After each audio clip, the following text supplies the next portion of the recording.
আমার যা যা বলার অনেকটাই দেব করে দিয়েছে। আমি তবু শুনতে চাই না বলছি আমি সকালবেলা দাঁড়া সেফের কিছু নেই, কারণ আমি তো 40 বছরের ওপর হয়ে গেছে।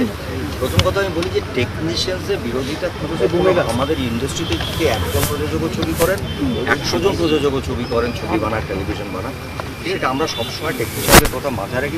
আমার থেকে এখানে যারা দাঁড়িয়ে আছেন বা পেছনেও আছেন এই ইন্ডাস্ট্রিতে, এই টেকনিশিয়ান স্টুডিওর দুঃখের সময়টা আমার থেকে ভালো কেউ খুব কম লোক দেখেছে। খারাপ সময়টা কি বলে আমি আমার থেকে কেউ দেখেননি, যেখানে পুরো স্টুডিওতে 4 জন 5 জন 6 জন ঘুরে বেড়াতো বা আর্টিস্টরা এসে কাজ করতো, তার বেশি না। আজকে তো সেটা অনেকটা বড় জায়গায় গেছে, আমরা চাই আরও বড় জায়গায়। আজকে আমরা প্যান ইন্ডিয়া নিয়ে কথা বলছি, ন্যাশনাল কাজ নিয়ে কথা বলছি। তারা এসে আপনারা দেখছেন এখানে কাজ করার চেষ্টা করছে, কিন্তু অনেকে আসতে পারছে না। আর সেখানে আমাদের একটা কাজ, আমাদের কাজ মানে হতে পারে সমস্যা। আমি সবসময় একটা কিছু বলি, এটা দেবো একটু বললো, আমাদের ইন্ডাস্ট্রির সমস্যা থেকে ফ্যামিলি। আমরা বসে সেটা কাজ বন্ধ করা, যেখানে প্রত্যেকটা দিন একজন প্রযোজক, আজকে দেব প্রডিউসার হয়ে গেছেন, রেগুলার ছবি করেছেন, আমি ওর ছবিতে কাজ করেছি। আমার তো মনে হয় না যে 9টায় কল থাকলে আমি 9:05 কোনো দিন সেটে গেছি, কারণ আমার মনে হয় প্রত্যেকটা মিনিটে এসে লাইক একটা প্রডিউসারটার ইয়ে গুনছেন। সেখানে আপনারাও জানেন খুব ভালো করে যে Bangla cinema, Bangla television, OTT যাই যারা করছেন প্রযোজকরা এবং আর্টিস্ট এবং টেকনিশিয়ানসরা, তাদের সবসময় তো একটা পজিটিভ জায়গা থাকে যে আমরা এটাকে আরও বড় কোথায় করবো। আজকে যে এক্সাম্পলটা হচ্ছে বা হতে চলেছে, সেই এক্সাম্পলটার জন্য সত্যি আমি খুব প্রস্তুত ছিলাম না। কারণ আমি দেখেছি যে হ্যাঁ একজন পরিচালক, তিনি আমার ছবির পরিচালক, তার কাজ একটা সময় তারা বন্ধ করেছেন, আমরা সেটা নিয়ে আলোচনা করেছি।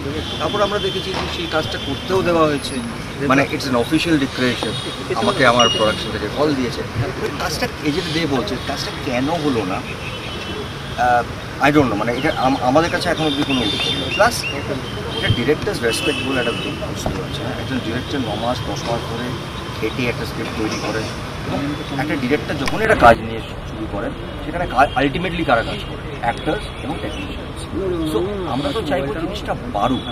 আজকে যদি এইটা হতে থাকে যে কোনো একটা কারণে কাজটা বন্ধ হয়ে গেল, কাজের সঙ্গে আলোচনা চলতে থাকে, বহুবার হয়েছে আমাদের, সেটা বোধহয় আমাদের কাছে it is not very important জিনিস। আমরা যেই টেকনিশিয়ান স্টুডিও দাঁড়িয়ে আছি, সেখানে আমাদের রাজ্য সরকার কোটি কোটি টাকা দিয়ে এত ভালো স্টুডিও বানিয়েছে। কিসের জন্য বানিয়েছে? কাজ যেন আরও বাড়ে, কাজ যেন সংখ্যাটা বাড়ে, আর্টিস্ট এবং টেকনিশিয়ান দুজনে যেন ভালো একটা বন্ধুত্ব বা ব্রাদারহুডে যেমন থাকে। এই কারণেই টেকনিশিয়ান স্টুডিওটা আমাদের মাননীয় মমতা ব্যানার্জি, আমাদের মুখ্যমন্ত্রী বানিয়েছেন। আজকে সেই টেকনিশিয়ান স্টুডিওতে কাজ বন্ধ করে দেওয়া হলো, এবং পরিষদ জানেই না কি কারণে কাজটা বন্ধ করা, আমরাও জানি না। আমাদের কথা হচ্ছে এই যে টেকনিশিয়ান স্টুডিওটা আমাদের নেত্রী, আমাদের মমতা ব্যানার্জি কেন কাজটা হওয়ার জন্য, আর বেটারভাবে কাজটা হওয়ার জন্য আজকে সেই টেকনিশিয়ান স্টুডিওতে কাজটা বন্ধ করা হবে।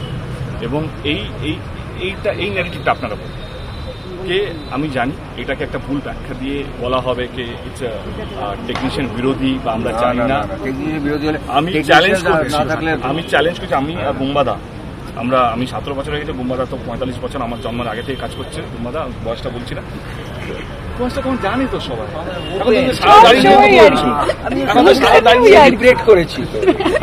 আচ্ছা, যেটার জন্য মজা ওটাই তো, বাবাও করতে পারি তো ভাইও করতে পারি। ভাই না দাদা, ভাই দাদা। যেটার জন্য বলছিলাম যে একটা ইনসিডেন্ট দেখান যেখানে আমি বা বুম্বাদার আমরা কোনো টেকনিশিয়ানের সাথে খারাপ ব্যবহার করেছি। একটা টেকনিশিয়ান ফ্যামিলির মতো, আমরা সব সময় একটা ফ্যামিলির মতো করার চেষ্টা করেছি, এবং একসাথে নিয়ে, মানে যাই হোক না কেন, আমরা পুজোতে বাইরে শ্যুট করেছি, দিওয়ালিতে বাইরে শ্যুট করেছি, অনেক সময় অনেক সাথে একসাথে।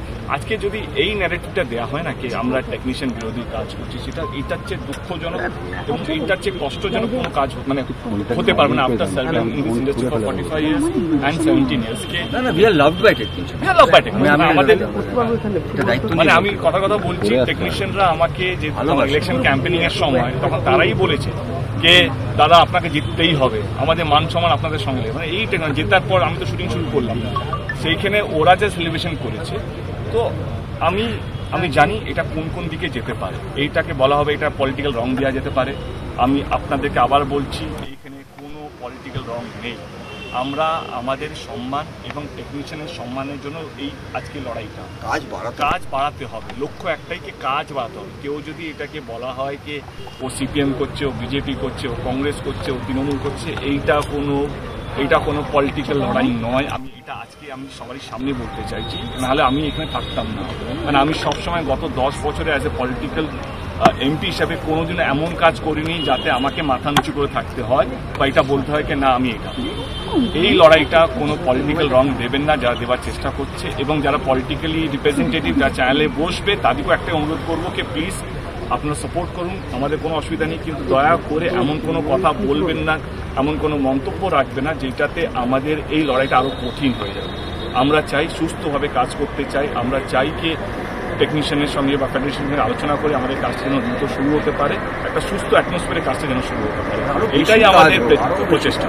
আরও বেশি কাজ মানে আমি একটা জিনিস বলি, সে টেলিভিশন হোক, ফিল্ম, টিভি, এই যে কাজটা আমরা করি মানে বিশেষ করে সিনেমা বানানো, এর মধ্যে একটা বিশাল জিনিস আছে যেটার জন্য আমি প্রায় 9 দিন ধরে খুবই মানে কি বলবো একটা মেন্টাল ডিপ্রেশনের মধ্যে আছি। আমরা না সকালবেলা উঠে রাত্রিবেলা শোয়ার আগে একটা সিন করি, পরের দিন সকালবেলা গিয়ে শুটিংটা করবো, তার যে একটা ভালোবাসা। আমি না 9 দিন ধরে এটা বলছি, রাত্রিবেলা সিন করছি, সকালবেলা উঠে শুনছি হবে না।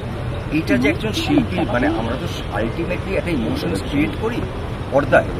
We are all emotional people, মানে সেটা টেকনিশিয়ানস, পরিচালক, অ্যাক্টর, এই ইমোশনসটা যদি আমাদের এখান থেকে চলে যায়, মানে যেটাকে আমি বলি এক কথায় ভালোবাসা, রেসপেক্ট টুয়ার্ডস ইচ আদার, তাহলে আমরা কিন্তু আর ক্রিয়েট করতে পারবো না। আর আমরা যদি ক্রিয়েট না করতে পারি, আমি 40 বছরের ওপর কাজ করছি, দর্শকরা আমাদের কাজ দেখবেন না। একটা ভালোবাসা, রেসপেক্ট কোথাও তার মধ্যে কি একটু মন একটু ঝগড়াঝাটি একটু এরকম হয়, let us create things with love. ভালোবাসাটা কেন চলে যাচ্ছে? এখানে কাউকে কারো কিছু প্রুফ করার নেই, আলটিমেট কিন্তু থেকে যাবে ওই সিনেমাটা বা ওই সিরিয়ালটা বা ওই ওটিটি, ওইটাই থেকে যাবে। It's move for the positive, আমার এটাই মনে হয়। বাংলার আওয়াজ, বাঙালির আবেগ, জি 24 ঘন্টা।